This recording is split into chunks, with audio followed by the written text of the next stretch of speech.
Hi, my name is Nick, and today I welcome you guys back to my channel, Printer Design with Nick.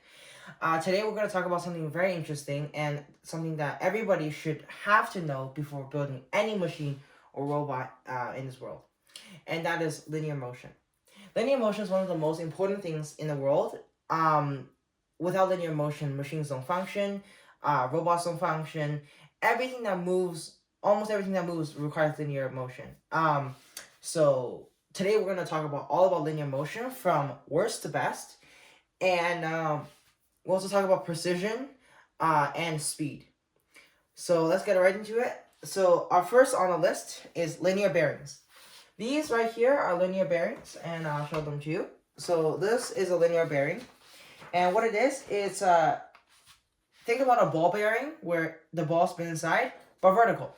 Instead of the ball spinning in this rotation, it spins this way, vertically, up and down the casing, and it has a steel case with a polymer case, and with a steel brace that holds the balls in place.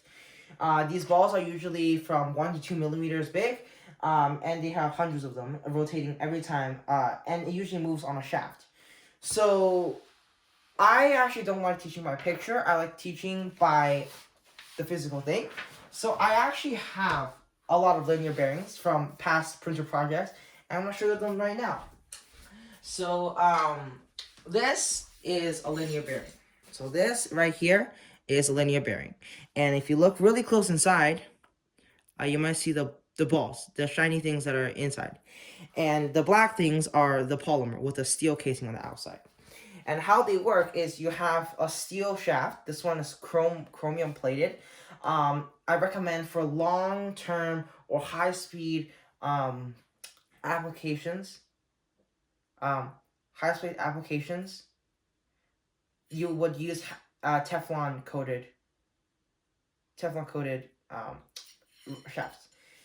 So how they work is the balls are constantly rotating in the sleeve, which causes the linear motion.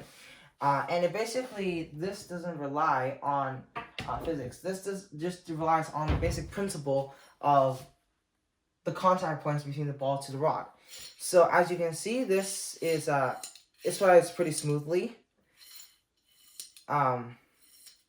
See, it slides pretty smoothly, and it's pretty light. I mean, it's probably like 10-15 grams for a single bearing, and you could like high speed. This is a high speed application, and it can also have some rotational force too, but I don't recommend it. Always remember to use lubricant, and this is something I want to talk about. Lubricant is very important when it comes to linear motion or gears or rotational motion in general. Every machine has to require some sort of lubricant. What I recommend is lithium grease, or you can try the 3-in-1 oils. That works okay too, but it does have smell, which I don't really like, so I like to use grease, which makes the bearings last longer, and that's for everything else. Lithium grease, silicone grease also works. If you want to pay a little bit more money, you can get PTFE grease. That's for slower applications, but makes your bearing last 10 times, 20 times longer. That applies for everything as well. So this is the first one, linear bearing. My rating out of 10, I'm going to rate it a 4 out of 10.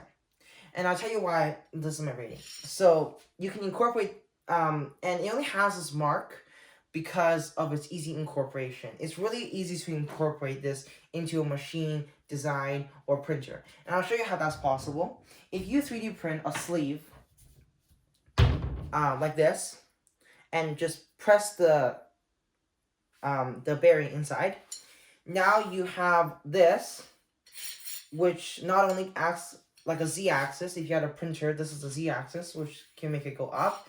It can also be on the side. You can also use it for CNC machines. This could be on all axes, and these holes allow you to bolt it basically on anything. This is really good. That's only the good part about these. They're really easy to incorporate in a machine. Why they're not a 10? Well, there's many reasons for that, and I'll show you them right now. First, they're cheap. They're really cheap. That's a good thing they're cheap, but that comes with a lot of cons. And number one is slop and play. And that's going to be a term that I use a lot in this particular video, and I'll tell you how they work. So slop and play is the movement between the shaft. So this is not going to always make perfect contact. There's going to be a little bit of gap, and you're going to get a little bit of wobble. You hear that sound? That's a little bit of wobble on the shaft. And that little wobble, when you have 10, 20 pounds sitting on this, that's going to really affect your precision of whatever you're doing, whether it's robots or 3D printing or just CNC machining. And also, this will damage your rods. If you have such high loads on this, the balls will have such high contact with your shaft that it will literally eat your rod alive. So this is a 4 out of 10 for me. Great if you want to build something really cheap, lightweight, fast, but it's not going to last you very long, and you might not get a very precise part. On to my next one, which is similar, very similar to the linear bearing, is a brass bushing. And I'll tell you this right now. So my bad. So a brass bushing works even simpler when it comes to, and I don't have a picture here, but I will draw it out for you. Really easy to draw. It's literally just a square tube with 8mm diameter in the middle, and it's brass.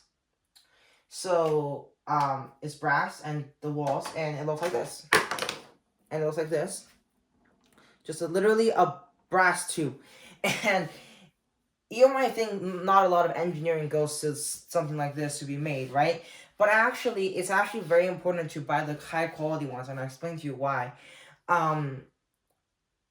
So this is really, really hard to lubricate, because when it slides on the rod, right? When it slides on the rod, if you apply grease here, it's just gonna push it off. So what they actually do is this is from powdered brass. They compress it, and then they heat it, and then they dunk it in oil. So they sinter it in oil to make sure the brass inner parts are always lubricated by the oil from the sintering process. And this allows really smooth gliding on the rod. And I also recommend black Teflon coated rods. I have CO chromium ones because I did a budget printer build a little bit ago, and I just bought these chromium ones because the Teflon ones could be $100 for a pair. So yeah, so this is a really good method, but again, I'm gonna give it a 5 out of 10, and that's because they're more lightweight and they're simpler, so that equals less weight, which is good for some applications with high speed, but it doesn't get a 10 because still, play. Nobody can make a perfect precision that fits so well on the thing by having this much glide. There's always going to be a gap. If it's too tight, it's going to grind your rod away, and it's not going to have the smooth linear motion. So 5 out of 10. The next one is a very interesting linear system, but you will see it in a lot of 3D printers and CNC machines. In robotics, if you want ultra fast speed, that would be the last option that I'm going to show you today. But for now, I'm going to show you screw driven. So I will show you how a screw driven rod works. So this is not any screw. This is a T8 x 8 lead screw with a 2mm pitch. And what that just really means is that the rod is 8mm times 8mm. And it has a trapezoid screw shape with 2mm in between. And basically, this is a 3D printer lead screw, and you don't have to use a lead screw when building complex machines. You can use ball screws, rotating planetary screws, all those kind of things.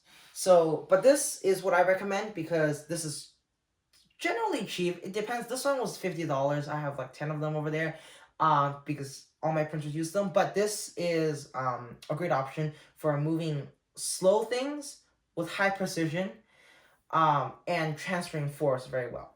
So what you need is you need a lead screw nut, and you need to find a nut that perfectly has the perfect match. It needs to have a pitch of 2 millimeters and needs to have a diameter of 8. And this, in this case, is this one. This is a lead screw nut. And when it screws on, you can just see it's a screw.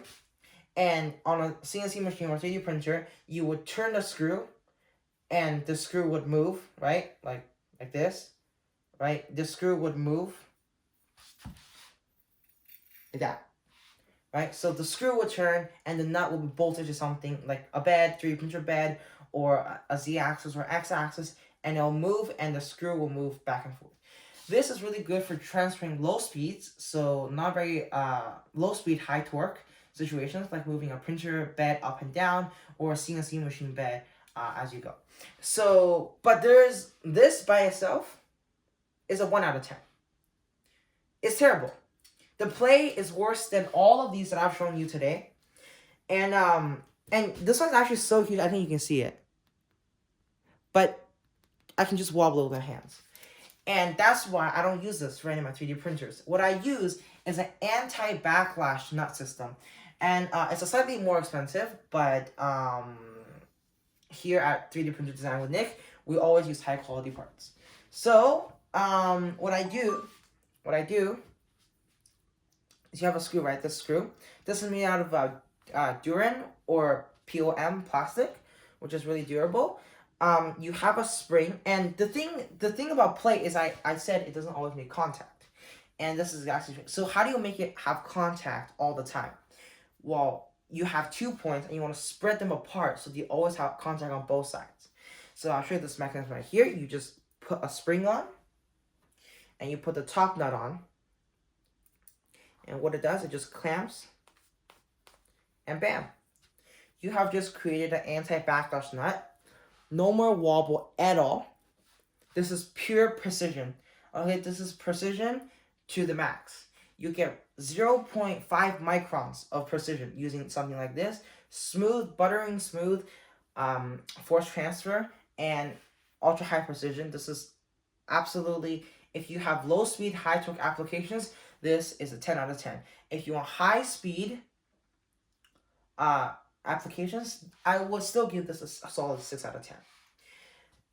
Now let's move to my final and my longest explanation, and the best of the best, linear rails. These are linear rails. This is a linear rail block, and this is a linear rail. And I'll show you how they work. Linear rails are kind of like this, but much more complicated. Instead of having it all around, they only have it on 2 sides, and they have spring loaded, which are always pushing on the rail. This is the block, and they're circulating balls like this. So I'll draw one on right here. They're circulating balls like this, and they're constantly lubricated by the oil mechanism that's inside, and these springs push them outwards. And this is solid cast steel, and I have so many linear rails because I only use 10 out of 10 for everything. So let me show you what a linear rail is. I think this is one of the coolest things that humans have invented. And from the picture, and 3, 2, 1. This is the linear rail. The top of the line, low speed, high torque, high speed, anything, heavy load, anything. This bad boy will get you anywhere. So as you can see, the balls are recirculating inside with the 2 springs. This is the linear rail, the rail itself, and you can just see smooth motion, no play at all, and it's very cost effective. Although it's much more expensive than all of them, for the performance it delivers, this is a very good deal. This linear rail was $35. And this is used for a 1.0 build, which is an ultra fast 3D printer made by Voron. And this is super smooth gliding. Although I am building a very big printer right now, which I have the linear screw for it right now, linear rail for this right now, I gotta show you this too. This is a 700mm linear rail that I ordered off of AliExpress.